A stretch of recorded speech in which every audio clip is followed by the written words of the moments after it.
God's twin family में आप सभी का हार्दिक अभिनंदन है। आप सभी को भक्ति, शक्ति और मुक्ति की प्राप्ति हो।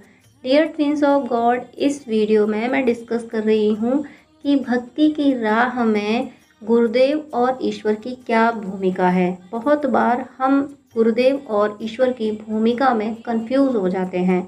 आप सभी ने सुना होगा कि गुरु गोविंद दो खड़े काके लागो पाए, बलिहारी गुरु आपने गोविंद दियो बताए।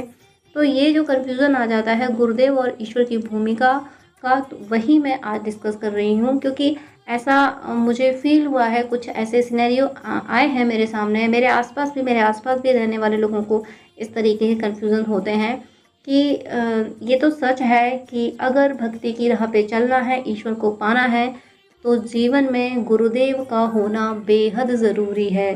गुरु के बिना ईश्वर नहीं मिल सकते, गुरुदेव के बिना ईश्वर नहीं मिल सकते, गुरुदेव ही ईश्वर तक पहुंचाते हैं, ये कन्फर्म है।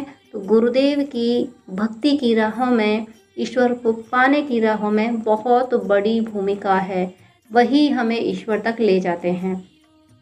इसलिए गुरुदेव हमारे लिए संजीवनी है, वो पारस हैं जो हम जैसे आयरन को, हम जैसे पाषाण को, पत्थरों को, लोहे को छू कर पारस बना देते हैं और ईश्वर के चरणों में बैठने के लिए हमें काबिल बना देते हैं। ईश्वर हमें स्वीकार कर लेते हैं गुरुदेव की कृपा से। तो गुरुदेव जब इतना सब कुछ कर देते हैं, इतनी महान उनकी शक्ति है, इतने वो शक्तिशाली होते हैं, तो गुरु के चरणों में बैठ गए, गुरु के चरण में बैठ के ईश्वर मिल जाते हैं, तो फिर क्यों जाना कहीं और। गुरुदेव के चरणों में बैठे रहना ही सब कुछ है। ये भी एक भक्ति है, लेकिन यहीं कन्फ्यूज़न क्रिएट होता है। गुरुदेव ईश्वर तक ले जाते हैं, लेकिन कोई भी गुरुदेव ये नहीं चाहते कि मेरा शिष्य, मेरी शिष्या सिर्फ मेरे चरणों में ही बैठा रहे या बैठी रहे। गुरुदेव खुद ये कहते हैं कि बेटा, मैं तुम्हारी भक्ति की राह का मार्गदर्शक हूँ, एक पड़ाव हूँ। तुम्हारी जो आत्मा भक्ति की राह पे चल रही है, ईश्वर ने तुम्हें चुना है भक्ति की राह पे चलाने के लिए, मुक्ति देने के लिए, तो उस राह का मैं एक पड़ाव हूँ। तुम्हें मुझ तक पहुँचना था, ईश्वर तुम्हें मुझ तक लाए हैं। और सत्य तो ये होता है कि ईश्वर खुद गुरुदेव को कह देते हैं कि जाओ, तुम्हारा वो आत्मा है, उसको अपना शिष्य बनाओ, अपनी शरण में लो और मुझ तक पहुँचाने के लिए उसका मार्ग प्रशस्त करो। ऐसा गुरुदेव के कंधों पे जिम्मेदारी होती है। पर अगर कोई आत्मा ये सोच ले कि बस अब गुरुदेव के चरणों में आ गए हैं, अब सब हो जाएगा, अब हमें गुरुदेव के चरणों में ही रहना है, तो ये उसकी भावना तो बहुत उत्तम है, ये भक्ति भावना बहुत उत्तम है, प्रशंसनीय है कि गुरुदेव के चरणों में बैठे रहो। गुरुदेव सच में सब कुछ करेंगे, गुरुदेव के कंधों पे जिम्मेदारी है अपने शिष्य को ईश्वर तक पहुंचाने की। गुरुदेव के कंधों पे ये जिम्मेदारी खुद ईश्वर ने दी है, तो गुरुदेव को तो पता है कि ईश्वर ने मुझे ये जिम्मेदारी दी है कि मुझे आत्माओं को मुक्ति की राह पे ले जाना है, मुक्त कराना है, ईश्वर के चरणों में बैठाना है, तो वो तो अपनी जिम्मेदारी निभा रहे हैं। लेकिन कोई आत्मा अगर ये कहती है कि मुझे तो बस गुरुदेव के चरणों में रहना है, तो उसकी भक्ति की प्रशंसा ज़रूर की जाएगी, लेकिन उसे अपने गुरुदेव के मार्गदर्शन में आगे जाना होगा, क्योंकि गुरुदेव भी यही कहते हैं, गुरुदेव की ये जिम्मेदारी है कि वो आपको ईश्वर तक पहुँचाएँ। और अगर आप गुरुदेव के मार्गदर्शन को नहीं समझते हैं, गुरुदेव आपको गाइड कर रहे हैं कि बेटा अब आप ये करो, इस तरह से आपको ईश्वर मिलेंगे, इस राह पे और चलो, आपको ये करना है। गुरुदेव अगर शरीर रूप में है तो उनसे तो आपकी बात हो सकती है, वो आपको गाइड कर रहे होंगे, वो आप फॉलो कर सकते हैं। लेकिन गुरुदेव अगर शरीर छोड़ चुके हैं, वो अपने सूक्ष्म शरीर में हैं, यानी वो समाधिस्थ हैं, समाधि ले चुके हैं, अपने सूक्ष्म शरीर से वो आपसे कांटेक्ट कर रहे हैं, आपके सपनों में आते हैं, आपके विजन में आते हैं, मेडिटेशन में आते हैं, आपको गाइड कर रहे हैं कि बेटा अब ये करो, इस ईश्वर के इस रूप की पूजा करो, आपको और आगे जाना है। तो हम अगर इस समय ये सोचते हैं कि सोचते क्या है, बहुत बार कन्फ्यूज़न हो जाता है कि गुरुदेव मिल गए तो गुरुदेव के गाइडेंस को नहीं समझ पाते हैं। गुरुदेव भी कोई ईश्वर से कम नहीं है। मैं अगर कम शब्दों में ये कहूँ कि ईश्वर के दायां बायां सारे हाथ गुरुदेव होते हैं तो गलत नहीं होगा।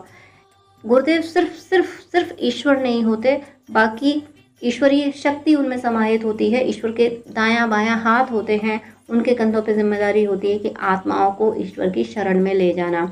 वो किसी भी एंगल से कम नहीं होते। और शिष्यों की, आत्माओं की ये जिम्मेदारी होती है कि गुरुदेव और ईश्वर में भेद ना करें। मैं ये जो वीडियो अपलोड कर रही हूँ, आप लोगों के लिए बनाया है मैंने ये वीडियो, तो ये इस कॉन्सेप्ट से नहीं बनाया है कि आप ईश्वर और गुरुदेव में भेद करें, क्योंकि जो शिष्य अपने ईश्वर और गुरुदेव में भेद करते हैं उनकी भक्ति उत्तम नहीं कही जाएगी।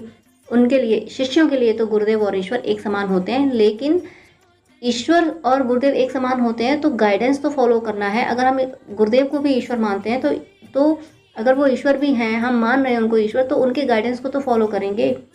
उन्होंने बोला है कि अब आप इसकी पूजा करो, इस तरह से आगे बढ़ो।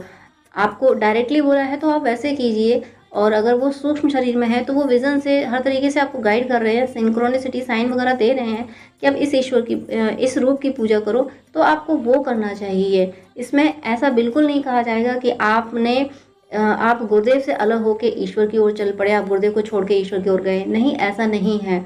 आप गुरुदेव की आज्ञा से, उनके मार्गदर्शन में ईश्वर की ओर गए हैं, और ऐसा करके आप गुरुदेव की ही इच्छा पूरी कर रहे हैं। गुरुदेव यही चाहते हैं कि मेरी शरण में आए हुए मेरे बच्चे, मेरे शिष्य, मेरी शिष्याएं ईश्वर के चरणों में बैठे जाके, इनकी यात्रा सफल हो, ये आने जाने से मुक्त हों। बार बार इस दुखालय में, इस धरती पे आके ये दुख भोगते हैं, परेशान होते हैं। अब इनका निर्वाण हो, अब ये ईश्वर के चरणों में बैठे, ये गुरुदेव की ही इच्छा होती है।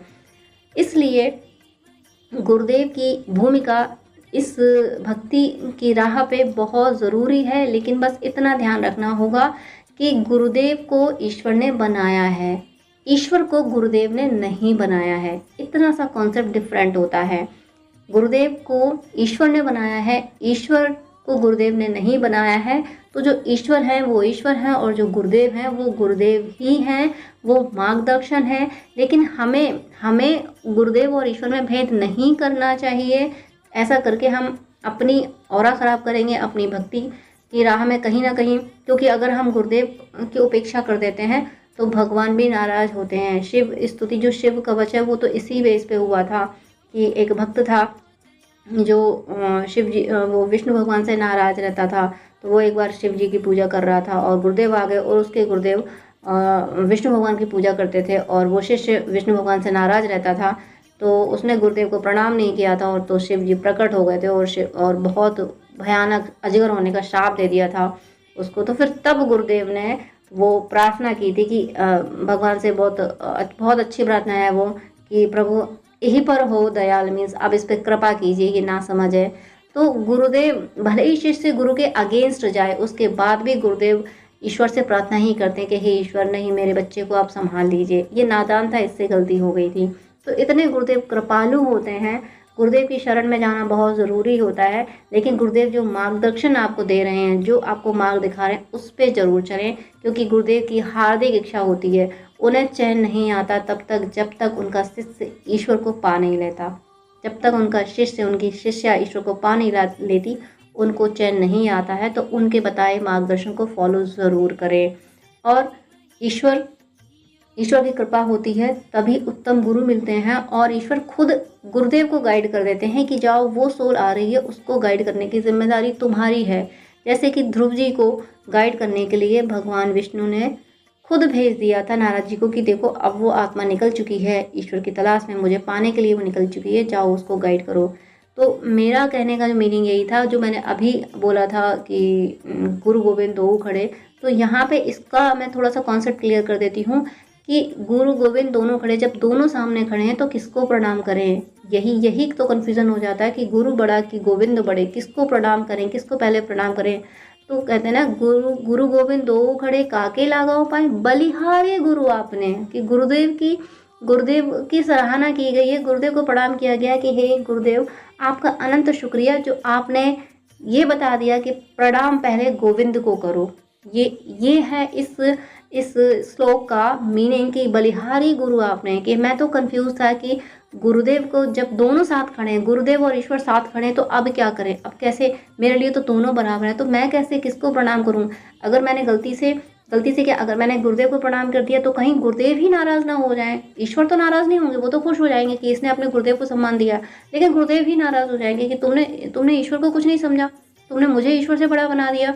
और अगर ईश्वर को प्रणाम कर लिया तो फिर ईश्वर कहेंगे अच्छा तुम्हारे लिए गुरुदेव कुछ नहीं है, जो तुम्हें मुझ तक लेके आए तुम्हारे लिए वो कुछ नहीं रहा। तो इस परिस्थिति में क्या करें? तो वहाँ गुरुदेव ही गाइड करते हैं कि बेटा पहले जाके ईश्वर को प्रणाम करो। तो वो जो आपने प्रणाम किया गुरुदेव के डायरेक्शन में, गुरुदेव के मार्गदर्शन में प्रणाम किया, तो वहाँ ईश्वर भी नाराज़ नहीं होंगे। ईश्वर भी आपकी सराहना करेंगे कि तुम अपने गुरुदेव की बात मान के, गुरुदेव के डायरेक्शन में मेरी तरफ आए हो, गुरुदेव की उपेक्षा करके मेरी ओर नहीं आए हो। तो आपको यही ध्यान रखना है, ना गुरु कम है ना गोविंद कम है। गोविंद ने तो सृष्टि ही रची है, बस इतना ध्यान रखना है कि गोविंद ने सृष्टि रची है, गुरुदेव को चुना है ईश्वर ने। ईश्वर ने गुरुदेव को ड्यूटी दी है, अपनी सृष्टि, इतनी बड़ी सृष्टि रचा के गुरुदेव को, गुरु तत्व को ड्यूटी दे दी है कि आत्माओं को मुक्ति की राह पे ले आओ, आत्माओं को इस दुखालय से मुक्त करो और वो मुक्त होकर ईश्वर के चरणों में बैठें। तो महानता गुरुदेव की कहीं कम नहीं है, लेकिन ईश्वर तो ईश्वर हैं, उन्होंने गुरुदेव को बनाया है। आप दोनों को बराबर समझें। लेकिन जो कन्फ्यूज़न ये आता है कि बहुत बार आत्माएं ऐसी होती हैं कि सिर्फ गुरुदेव के चरणों में ही बैठी रहती हैं, वो गुरुदेव मैसेज क्या दे रहे हैं उसको नहीं समझ पाते हैं। गुरुदेव कह रहे हैं कि बेटा अब इन ईश्वर की पूजा करो, इस रूप की पूजा करो, ये करो आप, तो वो जो समझ नहीं आ रहा, उन्हें अगर ये फील होता है कि मैं तो बस गुरुदेव के चरणों में बैठी हूँ, तो वहाँ थोड़ा सा उनकी जो जर्नी है वो उस जगह अटक जाती है, वहीं रुक जाती है। और इस बात से गुरुदेव को भी, इस बात की चिंता गुरुदेव को भी है। गुरुदेव भी, कोई गुरुदेव ये नहीं चाहते कि उनका शिष्य उनके चरणों में बैठा रहे। गुरुदेव कभी अपनी पूजा नहीं कराना चाहते। वो ये चाहते हैं कि तुम्हारी मंजिल मुक्ति है, तुम्हारी मंजिल ईश्वर है, तुम अपनी मंजिल पे पहुंचो, मैं तो तुम्हारा हूँ ही। तो गुरुदेव के मैसेज को बिल्कुल क्लियर समझें, वो जो कह रहे हैं वो आप ज़रूर ज़रूर ज़रूर करें। मेरा मेरा यही इंटेंशन था कि मैं गुरुदेव और ईश्वर के कॉन्सेप्ट के क्लियर करूं भक्ति की राह पे। आप भेद ना करें, आप अपने मन में ये भेद ना लाएं कि गुरुदेव ईश्वर से कम है, ऐसा भेद ना लाएं। बस ये मान लें कि गुरुदेव के रूप में ईश्वर आपको गाइड कर रहे हैं, तो गुरुदेव जो गाइड कर रहे हैं, जो गाइडेंस दे रहे हैं, वो ज़रूर फॉलो कर लें। अगर गुरुदेव ये भी कह रहे हैं कि तुम अभी इस समय मुझसे दूर चले जाओ, तो फिर वो गुरुदेव की मर्जी है, वो गुरुदेव का प्लान है, उसमें आपकी भलाई है। तो गुरुदेव जो कह रहे हैं वो आपको करना चाहिए। इस बात का आप बहुत ध्यान रखें। मेरी शुभकामनाएं हैं कि आप अपनी भक्ति की राह में बहुत दृढ़ता से चलते रहें, अच्छे से ईश्वर को प्राप्त करें। आपकी ज़िंदगी में कोई भटकाव ना है। आपके गुरुदेव, आपके और हम सबके ईश्वर आपको संभाल लें, आपको आपकी मंजिल पे पहुंचाएं। God bless you. जय श्री कृष्णा।